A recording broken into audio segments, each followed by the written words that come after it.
All right, everyone, welcome to the Hub here on the Hotspot, our brand new show. I'm Nestor LaConda with both sides of the ticket for the senatorial race certified. There are a lot of new faces and familiar faces. Joining me, I have Democratic Party Chairman Tony Babauta. Hello. Representing the Republicans is former Governor Eddie Calvo.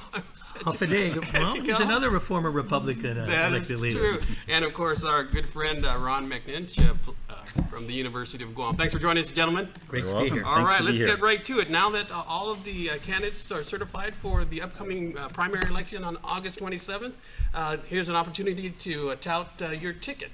Let me start with you, Gov. So you've got 16 candidates, so one of them is not going to make it, but tell us about your pool. Number one, for someone who's been in politics for 20 years and as a Republican, and I was just talking to Tony a little bit earlier on, for some reason the Democratic Party always has more than enough in terms of candidates. But in my time in elected office, trying to recruit new candidates to fill particularly the legislature has been pretty difficult. So what I'm excited about, and I think a lot of it has to do with generational changes, the COVID crisis that hit us. We have 16 candidates. Actually, we had 17, but of course, one of them didn't fulfill the criteria for the number of signatures needed. But we have 16 candidates, and what's interesting, it's a good blend. We have 4 incumbents coming back. We have 3 former senators that are coming back. And then, of course, the balance are new folks. And they range from military veterans, small business owners, folks that worked in the private sector, some that have worked in the public sector. Some of them worked in NGO organizations. So I think we have a pretty good smattering of the electorate here. So I'm excited. A little bit of the veterans, and then, of course, some of that new blood that every party needs. All right, Tony, how about your lineup? As the governor said, the Democrats haven't had too much trouble filling the seats. We typically never have too many problems finding folks who identify themselves as Democrat wanting to serve the public in the capacity of elected office. This year is no different. We have Governor Leon Guerrero, who's the incumbent, who has a challenger. We have an open seat for delegate, and I have 2 candidates there running for office. And then for the senatorial slate, I got 21 candidates trying to make it past the primary election. Of that, there's one former senator, Kelly Marsh Titano, and then we have, I guess similar to the Republicans, we have small business owners. I have several veterans that are running for office. I think we have 2 of the youngest candidates on either side of the ticket, Roy Canata and Alex Duenas, both very passionate about politics and well-versed in politics, as well as whatever they have done in their professional capacities, which they will end up telling the people of Guam about. But it's always a very exciting race when it comes to a Democratic primary, and we're excited to kind of rally around our core values of Democrats and the leadership that is in place in making decisions for Guam to move us forward. All right, and Ron, before we get into discussions of the gubernatorial and the congressional race, I wanted to ask you, now that there are going to be, I believe, 5 incumbents that are not running for various reasons, some are running for other offices and some have decided not to run.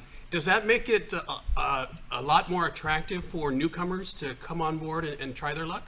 Yeah, usually there's only 2 to 3 open seats in a general election cycle, but this election is a critical election. And V.O. Key, a very famous political scientist in the 1930s, came up with the theory of critical elections. And so what happens, in my view, for the Guam political environment, when you have Republican governors, the legislature turns Democrat. When you have a Democrat governor, the legislature turns Republicans. And the reason is jobs. So when a Republican governor is in office, a lot of the talent goes to the executive branch, and then the talent in the legislature then diminishes a bit, and then the political jobs are not there for the Democrats, so the Democrats take over the legislature. The same exact thing, opposite thing happens when we have a Democrat governor, and slowly, in my view, the legislature turns Republican. And you see this cycle over and over and over again when we start tracking out who takes over the legislature and who's dominating the executive branch. Well, when Governor Calvo, and then before him Governor Camacho, they had 16 years, and then it was primarily a Democratic. But go ahead, Governor. Yeah, it just that's why, again, there's a little bit of a difference when you take a look at the Republican and the Democratic Party and then the field of candidates, one thing I've noticed, and I'm looking at the names here, you don't see a lot of folks that came from the government.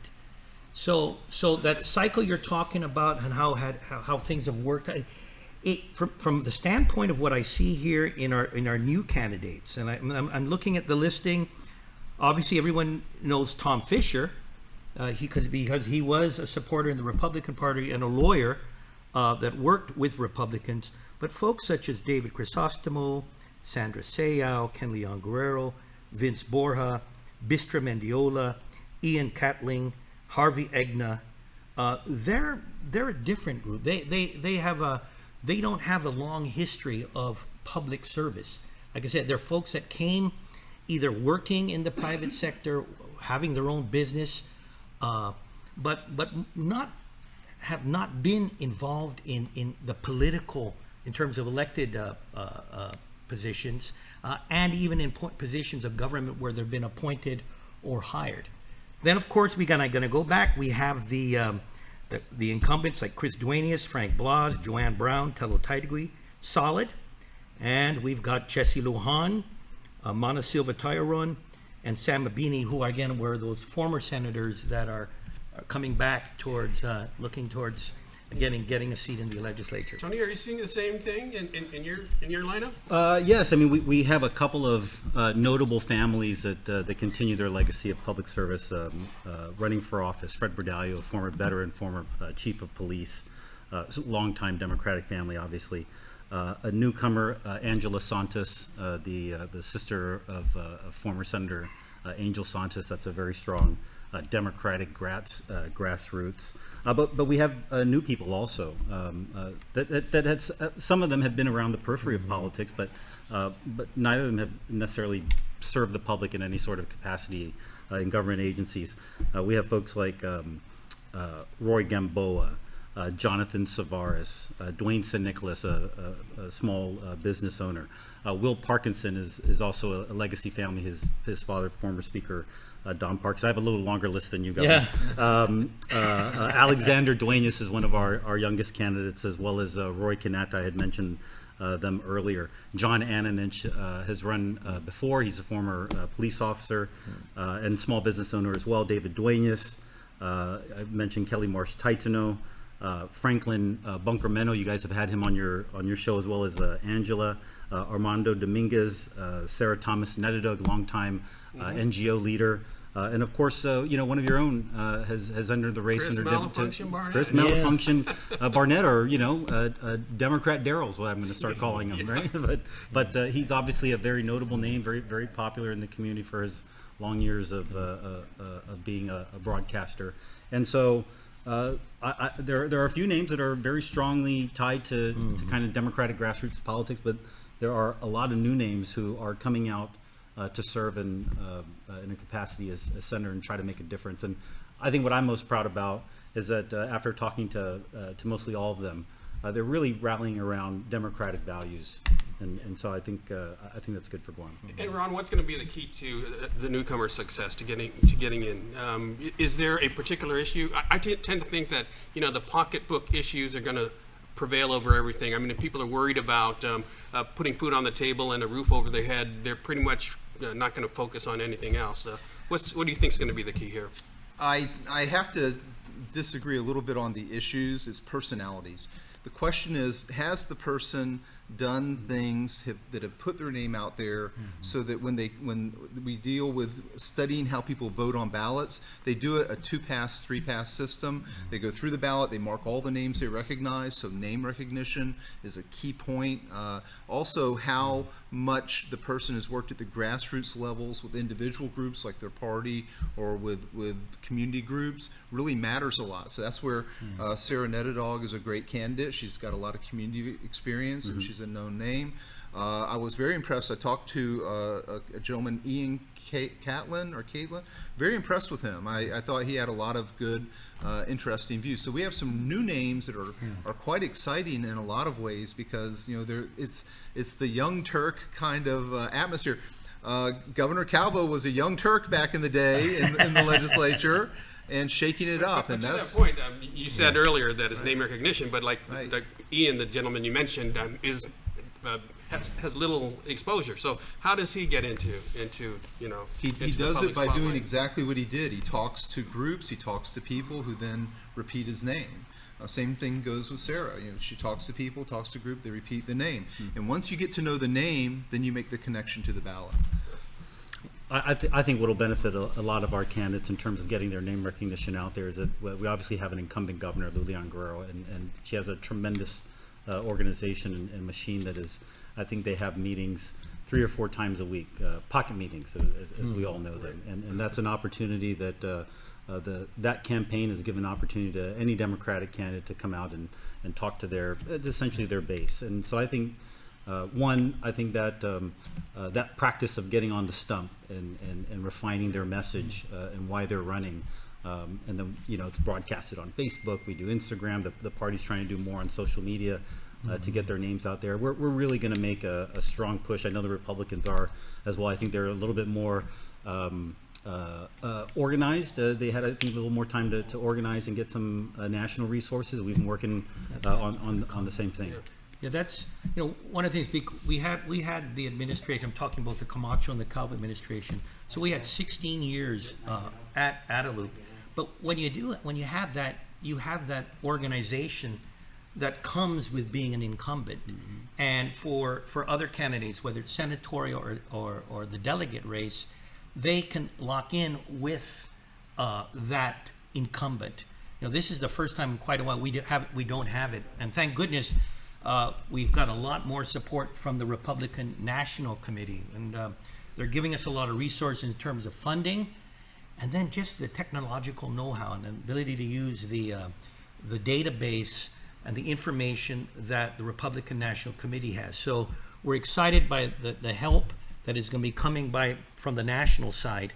And then, of course, we're looking forward to, you know, showing the differences between what the Republicans have to offer and the Democrats. And you got to admit it, if there was ever a time to really compare records and to show, you know, the situation, are you, like I said, the simple question that I saw on the platform for Governor Camacho, are you better off now than you were 4 years ago?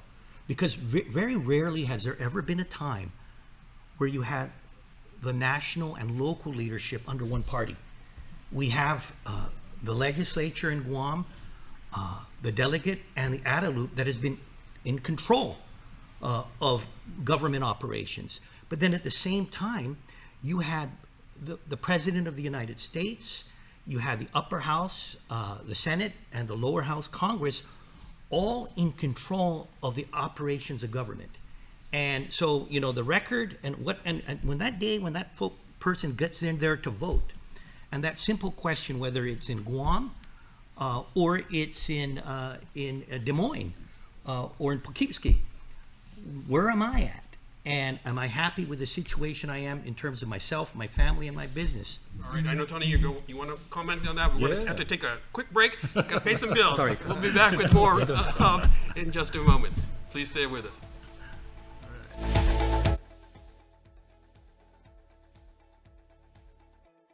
As the Decision 2022 race shapes up, keep it with KUAM News for all the news you need to know as you head to the polls. From weekly candidate profile analysis on the Hub on KUAM News Hotspot to our online candidate directory on KUAM.com, special features on KUAM Digital and KUAM News Primetime, plus live coverage of forums and debates. We're your one-stop source on every platform. Stay informed with KUAM News, your news leader, the voice of the Marianas.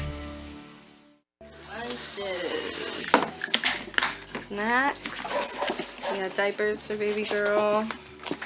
Oh, 7:15, we gotta go. Bread, milk, gas for work. Remember to grab Joe Boy a birthday present.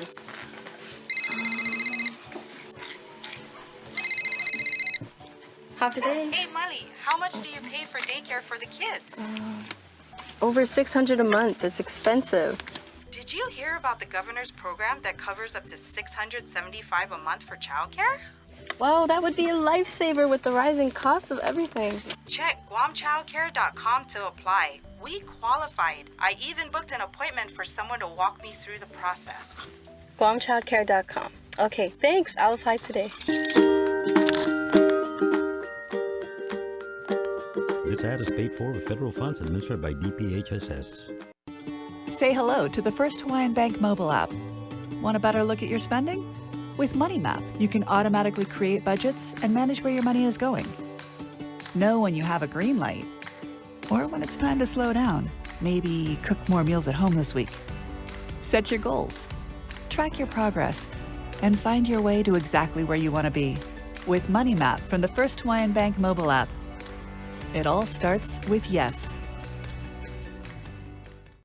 Mark your calendars for the Father Duenas Memorial School Annual Reunion Gala, Saturday, July 16th from 6 p.m. to 10 p.m. at the Phoenix Center in Ta'i, Manila, featuring live entertainment, a beer and wine garden, and a fry raffle with an array of excellent prizes. Tickets are $100 per person with VIP tables available for reservation. A special night to reunite, reminisce, and have a great time. All alumni, reunion classes, and guests are invited to attend. For more information and reservations, please call 671-734-2261 or 3 or visit www.fatherduenas.com. All proceeds benefit the FD Endowment Foundation, a 501c entity. Special thanks to all of our sponsors. See website for complete list of sponsors.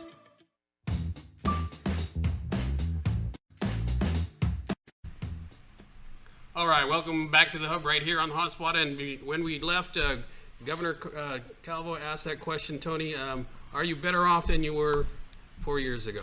Yeah, I'm sure that's going to be one of the mantras that the Republican candidate for governor will say. I will ask the question: are you better off than you were 16 years ago?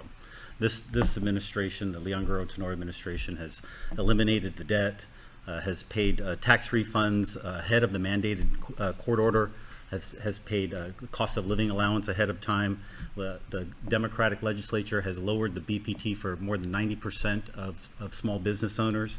And I will say that Governor Calvo, for his part, when he was in office, he took a very bold step in leadership in increasing that BPT to offset the Trump tax cuts that are still in effect today, right? And so, but I think recognizing everything that's going on with our economy, I thought it was right for a Democratic legislature to drop that BPT for more than for 90% of small business owners on Guam.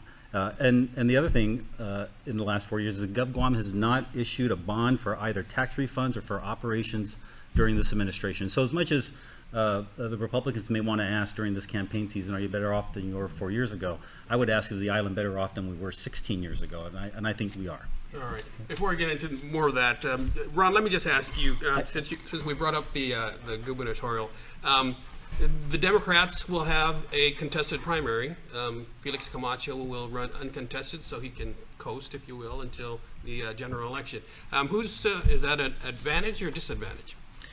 I think it's a disadvantage in some ways because, and I guess Tony and I were talking earlier on, is that I think Guam should really take a strong look at the primary and see whether the primary is actually healthy or not. Because in some ways it disadvantages groups like, in this case, the Republicans, because they have 16, and then on the other hand you have the Democrats who have 21. I don't know whether primaries are even needed at this point, especially when you have 3 candidates for governor and 3 candidates for delegate. I think that some more consideration should be given over, I know the Democrats wanted to cancel their primary and just go to their in-house method. I think some more discussion should be given to whether a primary is even needed, because sometimes primaries can be less than helpful. Usually primaries, in other environments you have districts. We don't have districts on Guam, and that makes primaries more useful. When you have an open a cohort of candidates, we have 15 votes that we use to elect people to the legislature. In that kind of environment, I'm not so positive about primaries. Is it unusual? Nobody ran against you as an incumbent, right? No. Is it unusual for an incumbent to be challenged in the primary? I can't recall. 98. 98 was there? Yeah. Yeah. And then, that's right. yeah, that was a very contentious election in 1998. 5% of people voted Republican at the primary, 95% voted Democrat. And that's part of the issues, whether it's healthy or not. I think also, you know, the incumbents often have an advantage, of course, but in some ways they're at a disadvantage because then they're responsible for everything. We were talking outside about this, and he brought up the '98 situation, where it seemed that only 5% of Republicans stayed home and 95% of them went and participated in the Democratic primary. It's for those reasons that the Central Executive Committee of the Democratic Party of Guam had voted to close off its primary. We believe that at the grassroots level, Democrats should be electing their Democratic Party banners to represent us in the general election, right? It's no more than, you know, I'm from Agate, and Yeah. I'm sure voters in Jigo wouldn't want me to be voting for the Jigo mayor. I have no business in Jigo, right? By the way, I find that interesting because, you know, the Democratic Party was always talking about dirty tricks.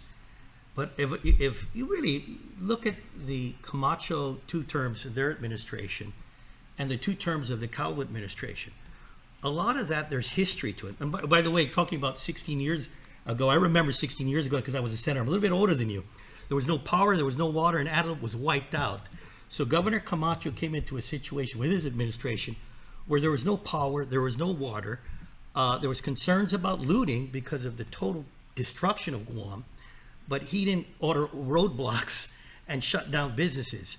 But I can't tell you, going back into history, what got me elected was a bunch of Democrats that were upset with Carl Gutierrez. A lot of the Berdalio Underwood organization went my way. Before me, God bless Governor Felix Camacho, but because of the fighting that was going on within the Democratic Party, what assisted Governor Camacho to get elected for 2 terms, again, Governor Gutierrez had some tough times with Robert Underwood or Tom and Lou, but with that, the Gutierrez faction went over and voted for Governor Camacho. So this whole thing about closed primary, open primary, and dirty tricks, there's a reason. There's more Democrats in Guam than there are Republicans. How we get elected Republicans and how we got 16 years is we had a solidified Republican Party. We had a pretty good showing of the independents. And then for the Democratic Party, there was a sizable faction that pulled out for whatever reasons they could not unify and went and supported either Governor Camacho or myself. So again, this whole issue on a closed primary because of somehow the Republicans being able to fix things, to me, that's a fallacy.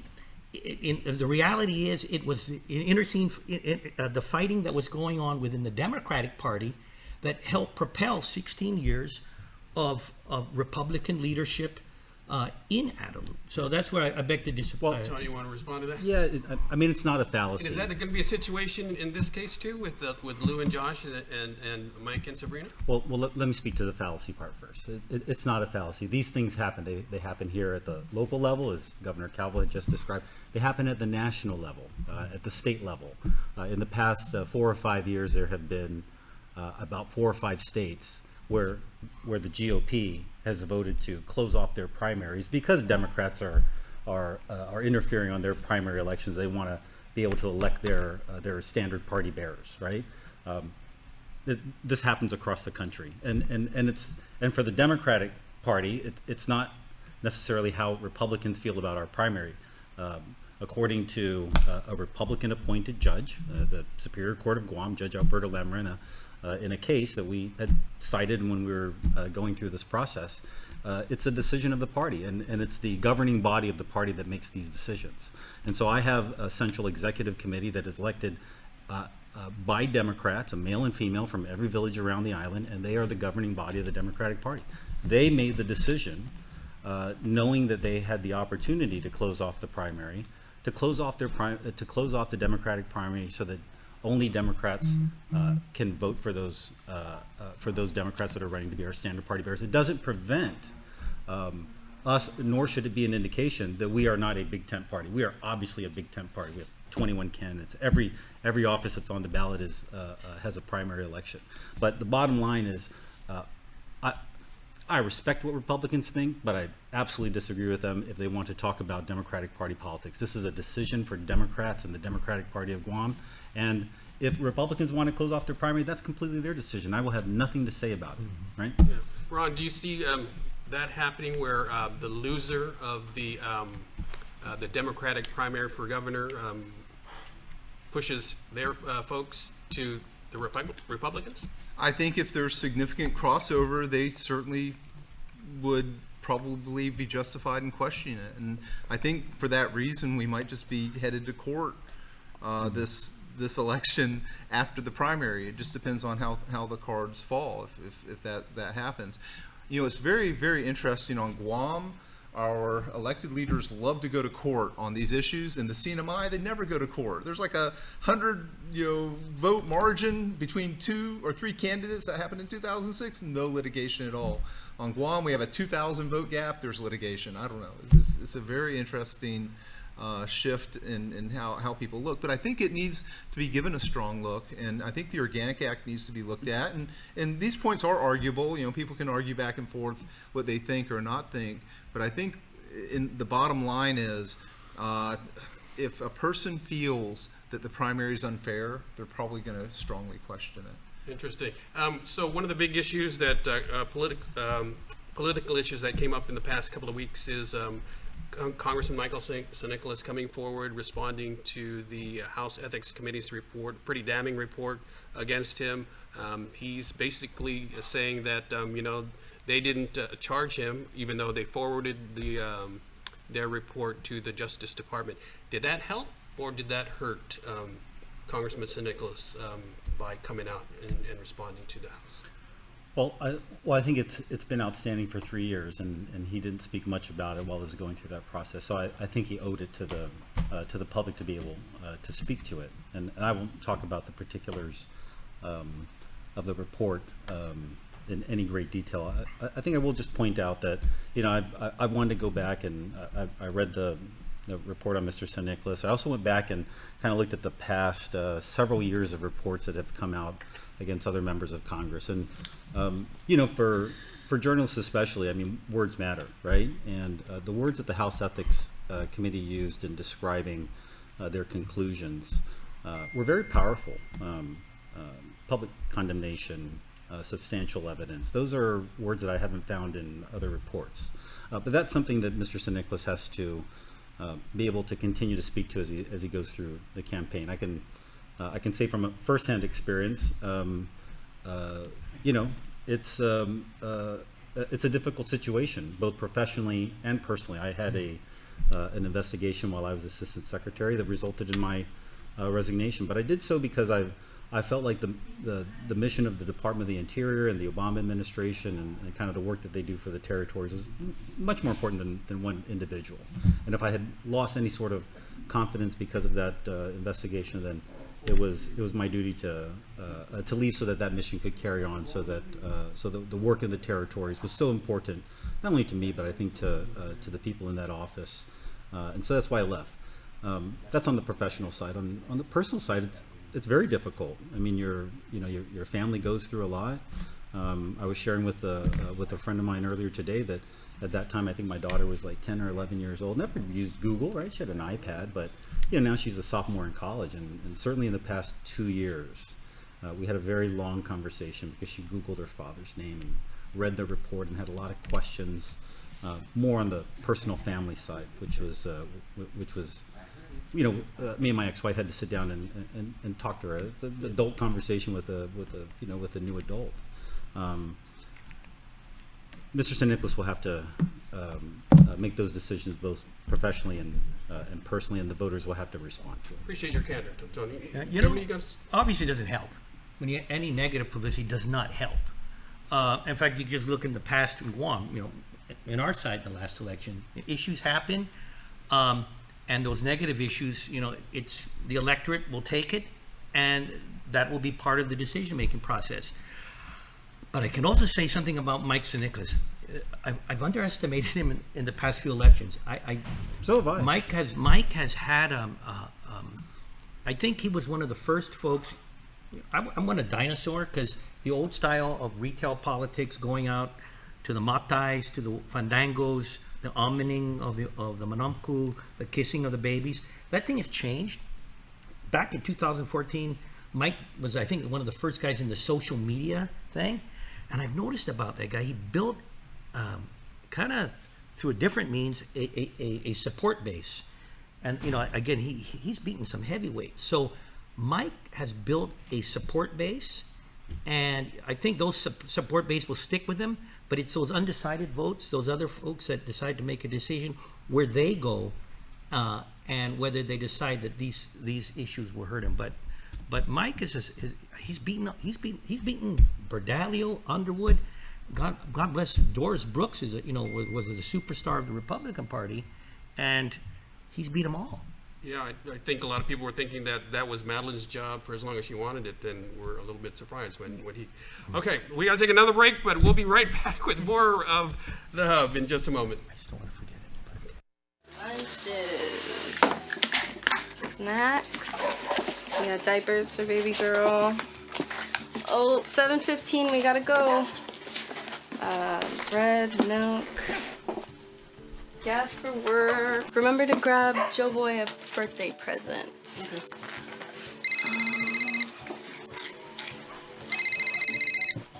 Half a day. Hey, Molly, how much do you pay for daycare for the kids? Over $600 a month. It's expensive. Did you hear about the governor's program that covers up to $675 a month for childcare? Wow, that would be a lifesaver with the rising cost of everything. Check guamchildcare.com to apply. We qualified. I even booked an appointment for someone to walk me through the process. guamchildcare.com. Okay, thanks. I'll apply today. This ad is paid for with federal funds administered by DPHSS. Say hello to the First Hawaiian Bank mobile app. Got a question about your finances? You've come to the right place. Bring all your accounts together, even those that aren't with us, and see the big picture, right down to the smallest detail. Unlock powerful tools like Insights and Money Map that help you save time and take control of your finances.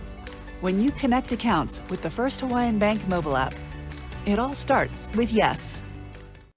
Mark your calendars for the Father Duenas Memorial School Annual Reunion Gala, Saturday, July 16th from 6 p.m. to 10 p.m. at the Phoenix Center in Ta'i, Manila, featuring live entertainment, a beer and wine garden, and a fry raffle with an array of excellent prizes. Tickets are $100 per person with VIP tables available for reservation. A special night to reunite, reminisce, and have a great time. All alumni, reunion classes, and guests are invited to attend. For more information and reservations, please call 671-734-2261 or 3 or visit www.fatherduenas.com. All proceeds benefit the FE Endowment Foundation, a 501c entity. Special thanks to all of our sponsors. See website for complete list of sponsors. All right, we're back for the final stretch. Governor Calvo, I think you wanted to mention something. I just noticed some of the folks I mentioned. I just want to make sure I mentioned Michelle Hope Titano. And with Michelle, I didn't mention her name, but that young lady has been with our administration, and she's done an admirable job there. And I know this is not her first time running. So like Ron mentioned, some of this recognition, when you have Michelle, when you have Sandra, when you have Vince Borja, these are three folks that ran in the last cycle. So I'm hopeful now that with the name recognition, that these three folks can now again garner enough support to get in there. So I just wanted to mention that name because I believe I did forget to mention it earlier on. All right. So for our final few minutes here, I wanted to talk about another major issue that's come about, and that was the Supreme Court's overturning of Roe v. Wade. I know that it's caused a little bit of a stir here locally. Sides are kind of galvanizing. Wanted to just ask you guys if you think this is going to be a major political issue, or if it's kind of a one-off thing that isn't really going to be in the big discussion. Tony? No, I think it's going to be a major political issue. I mean, the ramifications of the overturning of Roe v. Wade by the U.S. Supreme Court, huge issue for the country, and then beyond that, a huge issue for all the different jurisdictions, states, and territories, because as a result of the Supreme Court's ruling, those decisions are going to be left in those local jurisdictions. So it's extremely important if you believe in a woman's right to choose and what they need to do to be able to take care of their own health, which I believe. I mean, I have 2 daughters now, right? I have one who's 19, I have one who's 2 years old, and my 19-year-old daughter just 2 weeks ago participated in a rally in Virginia where she spoke about the opportunities and the availability and the choice that her younger sister is going to have as she gets along in life. I think it's going to rally younger voters who, by and large, have grown up with this kind of constitutional protection as we thought that it was going to be. And we have a pro-choice governor who's a nurse, and that falls firmly within her beliefs, not only I think her personal beliefs, but her beliefs as a healthcare practitioner as well. So I think it's going to be a huge rallying call. It should be for young voters to get registered to vote and to make those choices for candidates who reflect their values. Yeah. I know, Governor, you've got some strong thoughts, but let me ask Ron to weigh in first, and then we'll close with you. Sure. In general, the national politics stuff doesn't really play well on Guam. And in the national level, women, per 1,000 women, 60 per 1,000 give birth in the U.S. mainland in any given year. On Guam, it's 142. We are a baby-friendly community. And so the rhetoric that you hear, especially nationally, the really offensive rhetoric, it really turns people off here. And the final little point I'll mention to this is, on Guam, there are mothers and fathers and grandparents, grandfathers and grandmothers who hold babies. And that's how we view babies here. It's a very, very different environment than the U.S. mainland. Yeah. First of all, I think it'll be a major issue, but I think it won't, there are folks that are single issue voters. And in Guam, I do believe what Ron said, there's a strong pro-life population here. I do think there's such distinct differences in the platforms, both the Republican National Committee and the Democrat DNC. Republican National Committee platform is pro-life.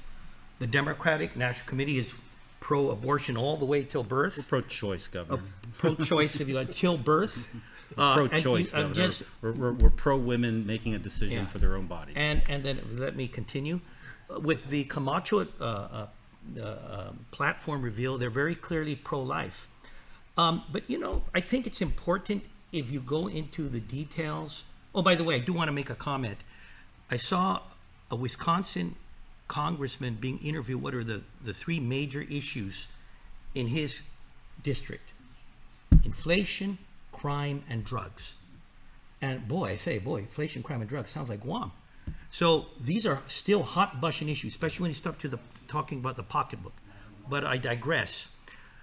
This whole issue on Roe versus Wade and how the left has spun it as making it illegal. And Tony, you were in Washington. We all know Roe versus Wade.